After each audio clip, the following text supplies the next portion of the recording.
ब्राह्मण साम्राज्य को बड़ा एक क्लियर मैसेज देना चाहता हूँ कि अगर आप किसी ने मैली निगाह उठा के बांग्लादेश की तरफ देखा ना, हमारे मिसाइल आपसे दूर नहीं है। এবার হাদিকে নিয়ে ভারত পাকিস্তান এই দুই পক্ষের মধ্যে তুমুল চুলোচুলি লেগে গেছে। এমনিতেই হাদির ঝড়ে মোদির গদি উড়ে যাচ্ছে, তার উপর সেই আগুনে যেন আরো ঘি ঢেলে দিচ্ছে পাকিস্তান। আমরা চাই না বাংলাদেশের সাথে কোনো দেশের যুদ্ধ তৈরি হোক, আর এই যুদ্ধের ফয়দা সেই 1971 অথবা 47 অথবা এর পূর্ববর্তী যেই বিরোধ আছে অথবা ঝাল আছে সেইটার রণক্ষেত্র হিসাবে বাংলাদেশকে বেছে নেওয়া হোক।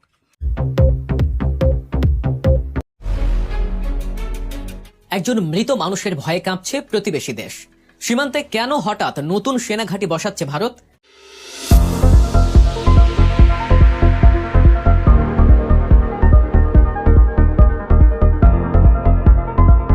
এতক্ষণ শুনছিলেন শিরোনাম, এবার বিস্তারিত। যারা চ্যানেলটি সাবস্ক্রাইব করেন না, চ্যানেলটি সাবস্ক্রাইব করে দিবেন। কথা না বাড়িয়ে চলুন আমরা সকালে স্ক্রিনে চলে যাই। এবার হাদিকে নিয়ে ভারত পাকিস্তান এই দুই পক্ষের মধ্যে তুমুল চুলোচুলি লেগে গেছে। এমনিতেই হাদির ঝড়ে মোদির গদি উড়ে যাচ্ছে, তার উপর সেই আগুনে যেন আরো ঘি ঢেলে দিচ্ছে পাকিস্তান। আদতে আন্তর্জাতিক মিডিয়াগুলো শহীদ শরীফ ওসমান হাদিকে ভারত ও হাসিনা বিরোধী বলিষ্ঠ কণ্ঠস্বর এবং বাংলাদেশি বীর তরুণদের চোখের মণি হিসেবে প্রচার করে যাচ্ছে। বিষয়টি নিয়ে বিশ্বজুড়ে ইতিমধ্যে তোলপাড় শুরু হয়ে গেছে। বিশেষ করে পাকিস্তানের প্রধান সব সংবাদ মাধ্যম হাদিকে নিয়ে একেবারে হইচই ফেলে দিয়েছে। তারা হাদির এই বিদায়কে সাধারণ কোনো মৃত্যু হিসেবে দেখছে না, বরং তারা একে ভারতীয় আধিপত্যবাদের বিরুদ্ধে এক বিশাল জাগরণ হিসেবেই চিহ্নিত করছে। পাকিস্তানের টিভি চ্যানেলগুলো হাদিকে সম্মানের সর্বোচ্চ আসনে বসাচ্ছে। তারা হাদিকে আখ্যায়িত করছে আজাদি আন্দোলনের একজন মহান নায়ক হিসেবে। আন্তর্জাতিক মহল যখন হাদিকে নিয়ে এমন আবেগী ও বিপ্লবী সব বিশ্লেষণ করছে, তখন ভারতের অবস্থা পুরোই ল্যাজে গোবরে। অন্যদিকে পাকিস্তানের মিডিয়াগুলো এই সুযোগে ভারতীয় গোয়েন্দা সংস্থা রকে একেবারে ধুইয়ে দিচ্ছে। তারা স্পষ্ট ভাষায় বলছে যে হাদিকে হত্যা করার পেছনে ভারতের সরাসরি হাত রয়েছে। তাদের দাবি হলো ভারত ও শেখ হাসিনার বিরোধিতার কারণেই হাদিকে দুনিয়া থেকে সরিয়ে দেওয়া হয়েছে। পাকিস্তানি সংবাদ উপস্থাপকরা এমন সব গরম গরম বিশ্লেষণ হাজির করছে যা শুনলে ভারতের নীতি নির্ধারকদের গা জ্বলে যাওয়ার উপক্রম হয়। তারা বলছে হাদির তো বৃথা যাবে না এবং হত্যাকাণ্ডই দক্ষিণ এশিয়ায় ভারতের দাদাগিরির শেষ ঘটিয়ে ছাড়বে। পাকিস্তানি মিডিয়ার সুর এবং সাধারণ জনগণের কমেন্ট বক্স চেক করলেই বোঝা যায় তারা হাদিকে কতটা আপন করে নিয়েছে। হাজার হাজার পাকিস্তানি নাগরিক সোশ্যাল মিডিয়ায় হাদিকে নিজেদের ভাই বলে সম্বোধন করছে। তারা বলছে বাংলাদেশের মানুষ একা নয়, ভারতীয় আগ্রাসনের বিরুদ্ধে তারা কাঁধে কাঁধ মিলিয়ে লড়াই করতে প্রস্তুত। দুই দেশের সাধারণ মানুষের এই যে হঠাৎ করে এক সুর হয়ে যাওয়া, তা ভারতের জন্য এক বড় ধরনের মাথা ব্যথার কারণ হয়ে দাঁড়িয়েছে। অন্যদিকে ভারতের অবস্থা দেখলে মনে হচ্ছে তারা কোনো কুল কিনারা খুঁজে পাচ্ছে না। হাদির জানাজায় লাখো মানুষের ঢল দেখে ভারতের নীতি নির্ধারকরা রীতিমতো ভড়কে গেছে। তাদের মিডিয়াগুলো হাদির এই জনপ্রিয়তাকে কিছুতেই মেনে নিতে পারছে না, ফলে তারা শুরু করেছে তাদের পুরনো খেলা। ভারতীয় টিভি চ্যানেলগুলো হাদির জানাজার সেই বিশাল জনসমুদ্রকে নেতিবাচকভাবে দেখানোর জন্য উঠে পড়ে লেগেছে। তারা এই আবেগঘন মুহূর্তকে সন্ত্রাসবাদ বা উগ্রবাদের তকমা লাগানোর আপ্রাণ চেষ্টা চালাচ্ছে। সত্যকে মিথ্যা আর দিনকে রাত বানানোর এক অদ্ভুত প্রতিযোগিতায় নেমেছে ভারতীয় মিডিয়া। তারা প্রচার করছে যে বাংলাদেশের মানুষ নাকি সংসদ ভবন দখল করার জন্য জড়ো হয়েছে, অথচ বিশ্ববাসী যেটা দেখল সেটা ছিল কেবলই এক জানাজার নামাজ। ভারতীয় চ্যানেলগুলোর এমন নির্লজ্জ মিথ্যাচার দেখে হাসাহাসি করছে আন্তর্জাতিক মহল। ভারতীয় মিডিয়া এখানেই থেমে থাকেনি, তারা বাংলাদেশের বর্তমান প্রধান উপদেষ্টা ডক্টর মুহাম্মদ ইউনুসকেও ছাড়ছে না। হাদির জানাজার ঘটনাকে কেন্দ্র করে তারা ডক্টর ইউনুসকে ব্যর্থ শাসক হিসেবে প্রমাণ করার জন্য জান প্রাণ দিয়ে চেষ্টা করছে। তাদের দাবি হলো বাংলাদেশে নাকি উগ্রবাদীদের রাজত্ব কায়েম হয়েছে এবং ডক্টর ইউনুস তাদেরই পৃষ্ঠপোষকতা করছেন। কিন্তু তাদের এই গালগল্প যে কেউ বিশ্বাস করছে না, তা তাদের নিউজগুলোর রিয়াকশন দেখলেই বোঝা যায়। ভারতের এই অপপ্রচারের মূল উদ্দেশ্যই হলো হাদির প্রতি মানুষের ভালোবাসা এবং শ্রদ্ধাকে খাটো করা। তারা চাইছে মূল ঘটনা থেকে মানুষের দৃষ্টি সরিয়ে নিতে। এ কারণেই তারা বাংলাদেশের প্রত্যন্ত অঞ্চলের ছোটখাটো ঘটনাকে ফুলিয়ে ফাঁপিয়ে বড় করে দেখাচ্ছে। কোথাও হয়তো সামান্য তর্কাতর্কি হয়েছে, সেটাকেই তারা সাম্প্রদায়িক দাঙ্গা বা বড় ধরনের সহিংসতা হিসেবে প্রচার করছে।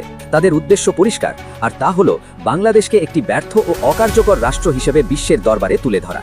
কিন্তু ভারতের এই প্রোপাগান্ডা মেশিন এবার আর কাজ করছে না, কারণ সত্যটা সোশ্যাল মিডিয়ার কল্যাণে সবার চোখের সামনে। ভারতের মিডিয়া যখন যুদ্ধের ভুয়ো খবর ছড়াচ্ছে, তখন পাকিস্তানের মিডিয়া হাদিকে নিয়ে তৈরি করছে বীরত্বের গাথা। অর্থাৎ এক অদ্ভুত মিডিয়া ওয়ার বা সংবাদ যুদ্ধ শুরু হয়েছে এই দুই চির প্রতিদ্বন্দ্বী দেশের মধ্যে। পাকিস্তান চাইছে হাদির ঘটনাকে কাজে লাগিয়ে ভারতের মুখোশ খুলে দিতে, কারণ তারা প্রমাণ করতে চাইছে যে ভারত কেবল বাংলাদেশেই নয়, বরং পুরো দক্ষিণ এশিয়ায় অস্থিরতা তৈরির মূল কারিগর। আর ভারত চাইছে যে কোনো মূল্যে এই ড্যামেজ কন্ট্রোল করতে। কিন্তু যতই তারা চেষ্টা করছে ততই যেন তারা আরও বেশি করে ফেঁসে যাচ্ছে। কারণ হাদির জানা যায় যে মানুষের স্বতঃস্ফূর্ত অংশগ্রহণ তা কোনো রাজনৈতিক দলের বা ভাড়াতে লোক দিয়ে করানো সম্ভব নয়। এটা ছিল হৃদয়ের টানে আসা সাধারণ মানুষের ঢল। আর এই সত্যটাই ভারত হজম করতে পারছে না। এর মধ্যেই ভারতের নিজের ঘরের রাজনীতিতেও শুরু হয়েছে তোলপাড়। হাদি ইস্যু নিয়ে মোদী সরকার এখন চতুর্মুখী চাপের মুখে। ভারতের বিরোধী দলগুলো মোদির পররাষ্ট্র নীতি নিয়ে প্রশ্ন তুলছে। তারা বলছে বাংলাদেশের মতো একটি পরীক্ষিত বন্ধু রাষ্ট্রকে কেন ভারতের শত্রু বানিয়ে ফেলা হলো। বিশেষ করে শেখ হাসিনাকে আশ্রয় দেওয়া নিয়ে ভারতের অভ্যন্তরেই ক্ষোভের আগুন জ্বলছে। মৃত্যুদণ্ডপ্রাপ্ত আসামি শেখ হাসিনাকে দিল্লিতে আদর করে রাখাটা ভারতের অনেক রাজনীতিবিদই ভালো চোখে দেখছে না। তারা মনে করছে একজনের জন্য পুরো বাংলাদেশের সাথে সম্পর্ক নষ্ট করাটা বোকামি ছাড়া আর কিছুই নয়। আর এখন যখন তার অভিযোগের তীর সরাসরি শেখ হাসিনার দিকে, তখন মোদী সরকারের জন্য তাকে রক্ষা করা আরও কঠিন হয়ে পড়েছে। ভারতের রাজনৈতিক বিশ্লেষকরা বলছেন হাদির এই ঘটনা মোদী সরকারের জন্য গলার কাঁটা হয়ে দাঁড়িয়েছে। না পারছে গিলতে, না পারছে উগলে ফেলতে। পরিস্থিতি এতটাই বেগতিক যে ভারতের পররাষ্ট্র মন্ত্রণালয়কে শেষমেশ নড়ে চড়ে বসতে হয়েছে। মোদী সরকার বুঝতে পারছে যে শেখ হাসিনাকে নিয়ে তাদের বাড়াবাড়ি এখন তাদের নিজেদের জন্যই বিপদ ডেকে আনছে। এই অবস্থায় ভারতের সর্বদলীয় সংসদীয় কমিটি একটি জরুরি বৈঠক করেছে এবং সংসদে একটি কড়া প্রতিবেদন জমা দিয়েছে। এই প্রতিবেদনের ভাষা বেশ স্পষ্ট এবং কঠোর। সেখানে তারা সরকারকে পরিষ্কার ভাষায় জানিয়ে দিয়েছে যে শেখ হাসিনাকে নিরাপত্তা দেওয়ার স্বার্থে সাময়িক আশ্রয় দেওয়া যেতে পারে, কিন্তু তাকে কোনোভাবেই ভারতের মাটি ব্যবহার করে রাজনীতি করতে দেওয়া যাবে না। কমিটির সদস্যরা স্পষ্ট আপত্তি জানিয়ে বলেছেন যে ভারত কোনো রাজনৈতিক মাঠ নয়। অন্য দেশের পলাতক কোনো নেতাকে ভারতের মাটিতে বসে ষড়যন্ত্র বা রাজনৈতিক চাল চালার সুযোগ দেওয়া হলে তা ভারতের জাতীয় নিরাপত্তার জন্যই হুমকি হয়ে দাঁড়াবে। সোজা কথায় শেখ হাসিনার রাজনৈতিক গেম প্ল্যান বন্ধ করার জন্য কড়া নির্দেশ দেওয়া হয়েছে।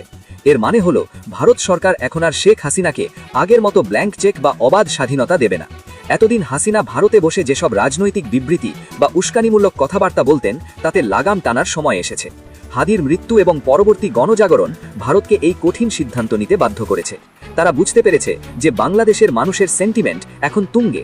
এই মুহূর্তে যদি হাসিনাকে নিয়ন্ত্রণ না করা হয় তাহলে ভারত ও বাংলাদেশের সম্পর্ক এমন এক জায়গায় গিয়ে ঠেকবে যেখান থেকে আর ফেরা সম্ভব হবে না। হাদির ঝড়ে যে আসলেই মোদির গদি নড়বড়ে হয়ে গেছে তা এই সিদ্ধান্ত থেকেই পরিষ্কার বোঝা যায়। এই পুরো ঘটনায় একটা বিষয় খুব পরিষ্কার হয়ে উঠেছে যে শহীদ ওসমান হাদি কেবল একজন ব্যক্তি নন, তিনি এখন একটি প্রতীকে পরিণত হয়েছেন। তার মৃত্যু ভারত ও পাকিস্তান মিডিয়াকে মুখোমুখি দাঁড় করিয়ে দিয়েছে। পাকিস্তানি মিডিয়া যখন হাদিকে হিরো বানাচ্ছে তখন ভারতীয় মিডিয়া তাকে ভিলেন বানানোর ব্যর্থ চেষ্টা চালাচ্ছে। বলা যায় এক হাদিকে নিয়ে ভারত ও পাকিস্তান মিডিয়া একেবারে কোমর বেরিয়ে অঘোষিত যুদ্ধের ময়দানে নেমেছে। এই যুদ্ধের একদিকে আছে সত্য ও আবেগ, আর অন্যদিকে আছে মিথ্যা ও প্রোপাগান্ডা। তবে ইতিহাসের শিক্ষা হলো শেষ পর্যন্ত সত্যেরই জয় হয়। হাদির রক্ত যে বৃথা যায়নি তা এখনই বোঝা যাচ্ছে, কারণ তার মৃত্যুই আজ পুরো জাতিকে এক করেছে এবং ভারতীয় আধিপত্যবাদের বিরুদ্ধে এক ইস্পাত কঠিন দেওয়াল তুলে দিয়েছে। ভারতের গণমাধ্যমগুলো এখন হুবহু তাদের সরকারের প্রেস রিলিজের মতো কথা বলছে। কোনো সাংবাদিকতা নীতিমালার তোয়াক্কা না করে তারা কেবল উস্কানি দিয়ে যাচ্ছে। তারা বলছে বাংলাদেশে নাকি সংখ্যালঘুরা নিরাপদ নয়, অথচ হাদির জানা যায় সব ধর্মের মানুষের উপস্থিতি চোখে পড়ার মতো ছিল। বাংলাদেশের মানুষ যে সাম্প্রদায়িক সম্প্রীতিতে বিশ্বাসী তা ভারতীয় মিডিয়া জেনে বুঝেই এড়িয়ে যাচ্ছে। তাদের একমাত্র লক্ষ্য হলো বাংলাদেশকে অস্থিতিশীল দেখানো, যাতে করে তারা বিশ্বকে বলতে পারে যে বাংলাদেশে তাদের হস্তক্ষেপ করা জরুরি। কিন্তু তাদের এই মতলব যে বাংলাদেশের মানুষ বুঝে ফেলেছে তা তারা স্বীকার করতে চাইছে না। এই মিডিয়া যুদ্ধের ফলাফল শেষ পর্যন্ত কি হবে তা সময় বলে দেবে। তবে আপাতত এটা নিশ্চিত যে হাদি ইস্যু ভারতকে আন্তর্জাতিক এবং আঞ্চলিক রাজনীতিতে এক ঘরে করে ফেলছে। পাকিস্তান এই সুযোগে মুসলিম বিশ্বের কাছে ভারতকে হেয় করার নতুন রসদ পেয়ে গেছে।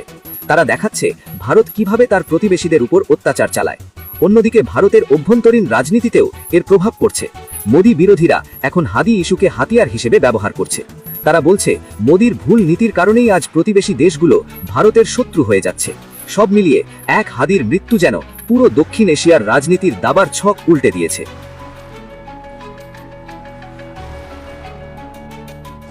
প্রিয় দর্শক, ভিডিওটি শেষ পর্যন্ত শুনে আপনার যদি কোনো মূল্যবান মতামত থাকে অবশ্যই মূল্যবান মতামত জানিয়ে যাবেন। যারা চ্যানেলটি এখনো সাবস্ক্রাইব করেন নাই চ্যানেলটি সাবস্ক্রাইব করে দিবেন, লাইক কমেন্ট শেয়ার রাখার সাথে থাকবেন। তো ভিডিওটা এই পর্যন্ত ছিল, দেখা হচ্ছে পরবর্তী অন্য কোনো ভিডিও নিয়ে। সেই পর্যন্ত সকালে ভালো থাকবেন, সুস্থ থাকবেন এই কামনা করছি। আসসালামু আলাইকুম ওয়া রাহমাতুল্লাহ।